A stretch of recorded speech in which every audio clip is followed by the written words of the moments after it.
انسان کی زندگی کے 3 حصے ہیں۔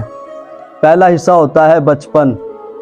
یہ عرصہ جو ہے 10 سال تک انسان کا گوشت ہڈیاں مضبوط ہونے میں، لکھائی پڑھائی میں، بولنے میں گزر جاتا ہے، اور جو آخری زندگی کا پارٹ ہے، حصہ ہے، وہ ہے بڑھاپا۔ اب جب بندہ بڑھاپے میں آ جائے تو آدھا وقت جو ہے انسان کا وہ بیماریوں میں گزر جاتا ہے، آدھا وقت جو ہے وہ لڑکھڑا کر چلنے میں گزر جاتا ہے، اور آدھا وقت جو ہے وہ اونچا بولنے میں گزر جاتا ہے۔ آنکھوں سے بنائی بھی جو ہے نا ہماری، وہ چھین لی جاتی ہے، بندے کو نظر آنا کم ہو جاتا ہے۔ اب بندہ در بدر ہو جاتا ہے، کبھی ادھر، کبھی اس بیٹے کے پاس، کبھی اس بیٹے کے پاس۔ زندگی جو ہے وہ اسی طریقے سے بندہ موت کی آگوش میں چلا جاتا ہے۔ اب بچپن اور بڑھاپے کے درمیان ایک ایسا وقت آتا ہے، زندگی کا دوسرا حصہ، اسے کہتے ہیں جوانی۔ اور جوانی جو ہے وہ بڑی مستانی ہوتی ہے، لیکن اگر اس عمر میں بندہ اللہ کی بارگاہ میں آ کر سجدہ کرے، توبہ کر لے، تو نبی کریم صلی اللہ علیہ وسلم نے فرمایا کہ انا حبیب اللہ، میں اللہ کا حبیب ہوں۔ لیکن جو جوان اپنی جوانی اللہ کی بارگاہ میں آ کر صرف کر دے، گزار دے، فرمایا کہ سن لے وہ بھی اللہ کا حبیب ہے، بڑی توجہ کے ساتھ۔ لیکن آج کا نوجوان، یہ طاقت ہے، روب ہے، دبدبا ہے، وہ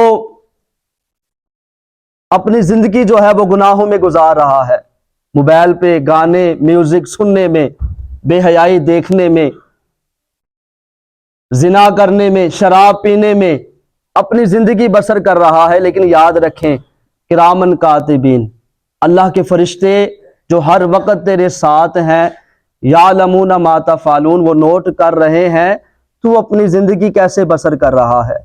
لیکن آج کا نوجوان ماں باپ کے سامنے کھڑا ہو جاتا ہے، ان کی نافرمانی کرتا ہے، اسے وہ موت کو بھول چکا ہے۔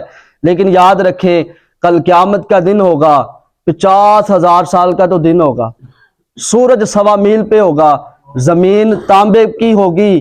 یہ اپنے تصورات میں لے کر آئیں۔ اگر نبی کریم صلی اللہ علیہ وسلم نے فرمایا کہ لوگ اپنے گناہوں کی وجہ سے پسینے کی بدبو میں، پسینے کی دل میں پھنسے ہوں گے، کچھ لوگ گھٹنوں تک، کچھ ٹخنوں تک، کچھ کمر تک، کچھ نبی کریم صلی اللہ علیہ وسلم نے فرمایا کہ کچھ کا جو پسینہ جو ہوگا گناہوں کی وجہ سے، انہیں پسینے کی لگام دی جائے گی تو منہ تک ہوگا۔ اور امام رجب حنبلی رحمت اللہ تعالی علیہ آپ فرماتے ہیں کہ اگر وہ جو گناہوں کی وجہ سے جو پسینہ ہوگا، اس کا ایک قطرہ وہ اتنا گرم ہوگا کہ اگر احد پہاڑ کے اوپر اس کا ایک قطرہ ڈال دیا جائے تو وہ پگھل جائے۔ آپ فرماتے ہیں کہ جو اس کی بدبو ہوگی، اگر صرف اس کا ایک قطرہ ساری دنیا میں ڈال دیا جائے، دنیا کے اندر، فرمایا کہ اس کی بدبو کی وجہ سے انسان کے جو دماغ ہیں، انسان ہی کیا، جانوروں کے دماغ جو ہیں وہ پھٹ جائیں۔ اور جب آپ سے پوچھا جائے گا آپ کی جوانی کے متعلق، اے نوجوان بتا کہ رب نے تجھے جوانی دی، تیرے اعضاء مضبوط تھے، تیری نگاہوں کی جو نظر تھی وہ بڑی تیز تھی، تو چلنے میں بڑا روب دبدبے کے ساتھ چلا کرتا تھا، یہ بتا تو نے یہ جوانی کہاں پر بسر کی ہے، کہاں پر گزاری ہے؟ یہ مجھ سے بھی سوال ہوگا اور آپ سے بھی ہوگا۔ لیکن فرمایا کہ اس وقت جو اللہ کی بارگاہ میں توبہ کرنے والا جوان، اس نے اپنی زندگی جوانی میں اللہ کی بارگاہ میں گزار دی، اللہ تعالیٰ اسے اپنے عرش کا ٹھنڈا سایہ عطا فرمائے گا۔ عرش کا ٹھنڈا سایہ کسے؟ اس نوجوان کو جس نے آ کر اللہ کی بارگاہ میں سجدہ کیا ہوگا۔ لیکن آج کا نوجوان صرف ایک نماز جسے اللہ توفیق دے وہ ادا کر لیتا ہے، ظہر، عصر، مغرب، عشاء قضا ہوتی جا رہی ہے، اور ہمارا جہنم کے اوپر نام لکھا جا رہا ہے، جہنم کے دروازے پر۔ فرمایا کہ جو ایک نماز جان بوجھ کے چھوڑ دے، اس کا نام جہنم کے دروازے پر لکھ دیا جاتا ہے،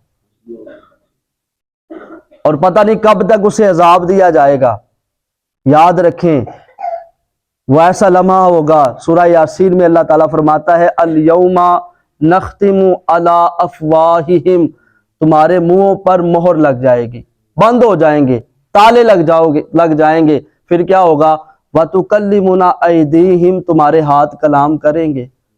یہ تمہارے ہاتھ، اللہ ان ہاتھوں سے اس نے فلاں شخص کے ساتھ ظلم کیا، اسے مارا پیٹا، رشوت لی، ظلم کیا، کسی کی جگہ کو غصب کر لیا، یہ سارے ہم سے سوالات ہوں گے، اور یہ ہاتھ گواہی دیں گے اور تمہیں جہنم کا ایندھن بنا دیا جائے گا۔ وَتَشْهَدُ أَرْجُلُهُمْ، تمہارے پاؤں گواہی دیں گے کہ تم نے ان پاؤں سے چل کر کسی غلط محفل میں تو بیٹھا کرتا تھا، تو جا کے بے حیائی کو دیکھا کرتا تھا، گناہ کی طرف جایا کرتا تھا، تب ہمارے ساتھ کیا ہوگا؟ کبھی آپ نے سوچا؟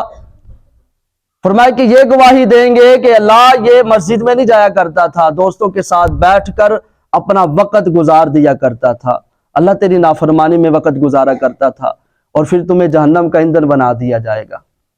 تو اس لیے اپنے وقت کو اپنے لیے غنیمت سمجھیں۔